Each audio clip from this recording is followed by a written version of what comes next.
अगर आप 2022 और 23 का यूपी बोर्ड का एग्ज़ाम देने वाले हैं तो आज का ये वीडियो आपके लिए है। आज की इस वीडियो में बात करते हैं क्लास 10th विज्ञान के बारे में। विज्ञान का जो 30% सिलेबस कम हुआ है वो क्या क्या चीज़ कम हुई है, क्या क्या चीज़ आपको पढ़ना है, क्या क्या चीज़ छोड़ना है, डिटेल में आज की इस वीडियो में बात करते हैं। और कैसा आएगा साइंस का पेपर, कितने नंबर से कहाँ से क्या क्या चीज़ आने वाली है, चलिए डिटेल में जानते हैं आज की इस वीडियो में। तो ये ऑफिशियल वेबसाइट से मैंने PDF डाउनलोड करी हुई है, यहाँ पे आप देख सकते हैं, जो कि आपका 30% सिलेबस कम हुआ है। तो चलिए देखते हैं क्या क्या चीज़ कम हुई है और क्या क्या चीज़ आपका कितने नंबर का क्या क्या आएगा। यहाँ पे आप देख सकते हैं क्लियरली विषय विज्ञान क्लास 10 है, विषय विज्ञान क्लास 10। इसमें 70 नंबर का आपका पेपर आएगा जो कि आपको बोर्ड एग्जाम में आएगा, और 30 नंबर आपके प्रैक्टिकल के होंगे जो आपको स्कूल से मिलेंगे।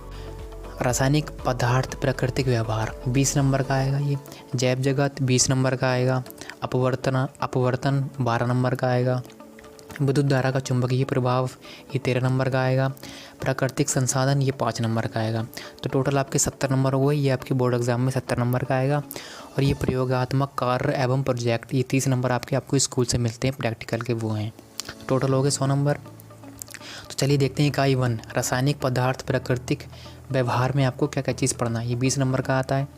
तो सबसे पहला चैप्टर रासायनिक अभिक्रिया। इसमें आपको क्या क्या चीज़ पढ़ना है। इसमें आपको रासायनिक समीकरण, संतुलित रासायनिक समीकरण का तात्पर्य, संतुलित रासायनिक अभिक्रियाओं के प्रकार, जैसे नंबर 1 संयोजन अभिक्रिया, अपघटन अभिक्रिया जिसे वियोजन अभिक्रिया भी कहते हैं, विस्थापन अभिक्रिया, द्विविस्थापन अभिक्रिया, अपक्षेपण अभिक्रिया, उदासीनीकरण, उपचयन तथा अपचयन अभिक्रिया, ये आपको पढ़ना है। और सेकंड चैप्टर है आपका अम्ल क्षार एवं लवण, एसिड बेस एंड सॉल्ट्स। इसमें आपको H+ तथा OH- आयनों के आधार पर अम्ल क्षार तथा लवण की परिभाषाएं, सामान्य गुणधर्म, उदाहरण तथा उपयोग, pH पैमाना की अवधारणा, दैनिक जीवन में pH का महत्व, सोडियम हाइड्रोक्साइड, व्यंजक चूर्ण, baking soda, Dhawan soda, plaster of Paris के निर्माण की विधि तथा उपयोग, ये आपको पढ़ना है अम्ल क्षार एवं लवण से। तीसरा चैप्टर है आपका धातु एवं अधातु। इससे आपको सक्रिय श्रेणी, धातु क्रम की आधारभूत विधियाँ, संक्षारण तथा उसका निवारण, ये आपको पढ़ना है। फिर आपका चौथा चैप्टर है आपका कार्बनिक यौगिक। इससे आपको कार्बनिक यौगिकों में संयोजी अवबंध, कार्बन की सर्वतोमुखी प्रकृति, समजातीय श्रेणी, प्रक्रियात्मक समूह वाले कार्बनिक यौगिक, halogen, alcohol, ketone, aldehyde, alkane, alkyne की नाम पद्धति, संतृप्त तथा असंतृप्त हाइड्रोजन में अंतर, कार्बनिक यौगिकों में रासायनिक गुणधर्म, दहन, ऑक्सीकरण, संकलन, प्रतिस्थापन अभिक्रिया, एथनॉल तथा एथनोइक अम्ल, केवल गुणधर्म तथा उपयोग, साबुन और अपमार्जक, ये आपको पढ़ना है कार्बनिक यौगिक से। फिर आपका 5वां चैप्टर है तत्वों का आवर्त वर्गीकरण की आवश्यकता, मेंडलीफ की आवर्त सारणी, आधुनिक आवर्त सारणी, गुणों में उन्नयन, संयोजकता, परमाणु क्रमांक, धात्विक तथा अधात्विक गुणधर्म, ये आपको पढ़ना है केमिस्ट्री से, यानी कि रासायनिक विज्ञान से। फिर इकाई 2 है आपका जैव जगत यानी कि बायोलॉजी भी आपकी 20 नंबर की आएगी। चलिए देखते हैं क्या क्या है बायोलॉजी में। तो बायोलॉजी में आपका पहला चैप्टर है जैव प्रकरण, लाइफ प्रोसेस। इसमें आपको सजीव पौधों तथा जंतुओं में पोषण, श्वसन, परिवहन तथा उत्सर्जन की मूलभूत अवधारणा, ये आपको पहले चैप्टर से पढ़ना है।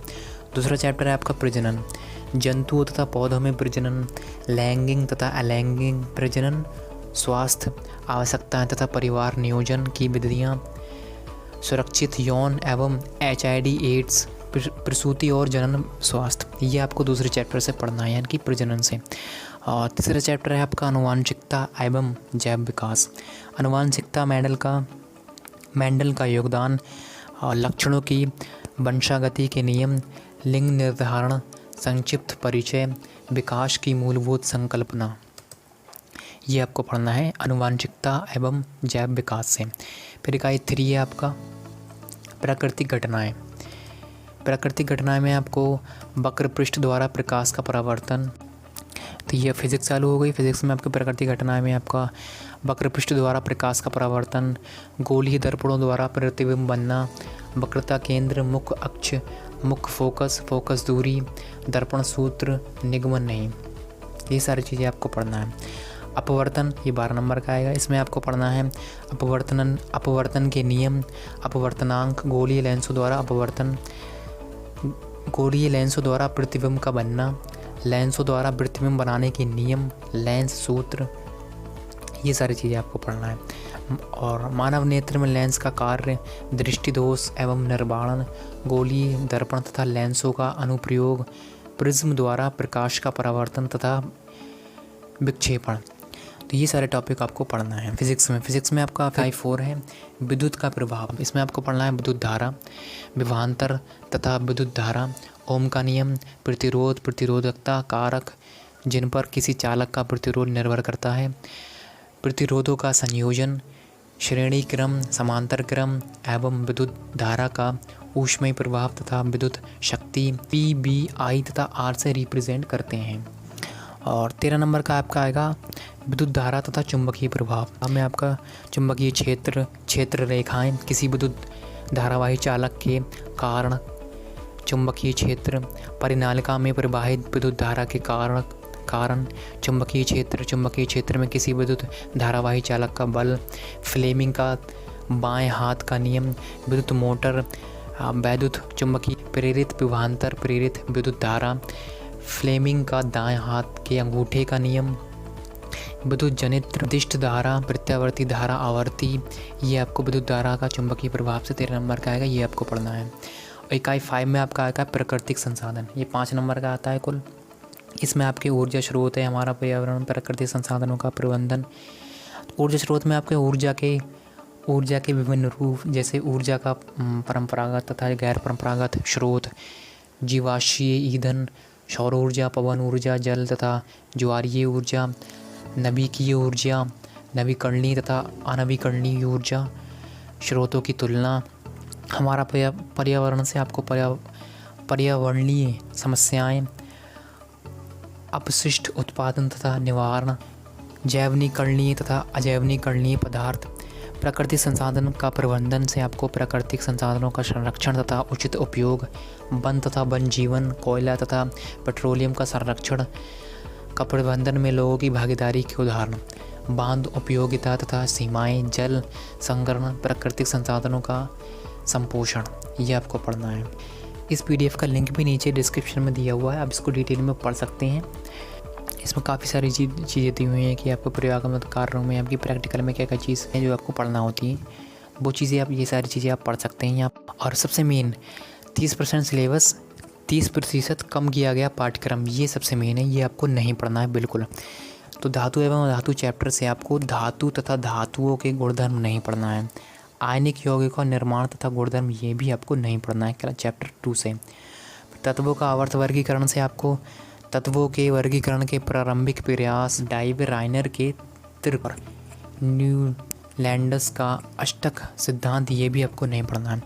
और जंतु तथा पौधों में नियंत्रण, पौधों में दीक्षित गति, पादप हार्मोनों का परिचय, जंतुओं में नियंत्रण एवं समन्वय तंत्र, ऐच्छिक पेशियाँ तथा अनैच्छिक पेशियाँ, प्रतिवर्ती क्रिया, रासायनिक समन्वय, जंतुओं में हार्मोन, ये आपको बायोलॉजी का, इसमें से आपको ये नहीं पढ़ना है, आप इसमें क्रॉस लगा सकते हैं। प्राकृतिक संसाधन में ऊर्जा के स्रोत से आपको बायोगैस को नहीं पढ़ना है। हमारा पर्यावरण में आपको परितंत्र, ओजोन परत का अपक्षेपण आपको नहीं पढ़ना है। अपवर्तन से आपको आवर्धन लेंस की क्षमता नहीं पढ़ना है। प्रकाश का प्रकीर्ण दैनिक जीवन में अनुप्रयोग, ये भी आपको नहीं पढ़ना है फिजिक्स में। विद्युत का प्रभाव में आपको दैनिक जीवन में उपयोग नहीं पढ़ना है, दैनिक जीवन में इसका उपयोग, ये भी नहीं पढ़ना है। विद्युत धारा का चुंबकीय प्रभाव से आपको दिष्ट धारा की तुलना में प्रत्यावर्ती धारा में लाभ, घरेलू विद्युत परिवर्तन, ये आप नहीं पढ़ना है। इसको आप डिटेल से नोट कर सकते हैं, आप अपनी बुक्स में क्रॉस यानी कि निशान लगा सकते हैं या हाईलाइट कर सकते हैं कि ये चीज़ आपको नहीं पढ़ना है। जो चीज़ आपको पढ़ना है उनको केवल हाईलाइट कर सकते हैं। तो ये सारी चीज़ें क्लास 10th विज्ञान में आपको नहीं पढ़ना है। अगर आपने अभी तक हिंदी और इंग्लिश के ऊपर नहीं देखी कि उसमें कौन कौन से चैप्टर कम हुए हैं, तो वो भी आप डिटेल में वीडियो देख सकते हैं। मैंने वीडियो डाल रखी है और भी जितनी भी सब्जेक्ट हैं मैं उन पर भी डाल दूँगा। तो चैनल को सब्सक्राइब ज़रूर कर लेना, वीडियो को लाइक ज़रूर कर देना।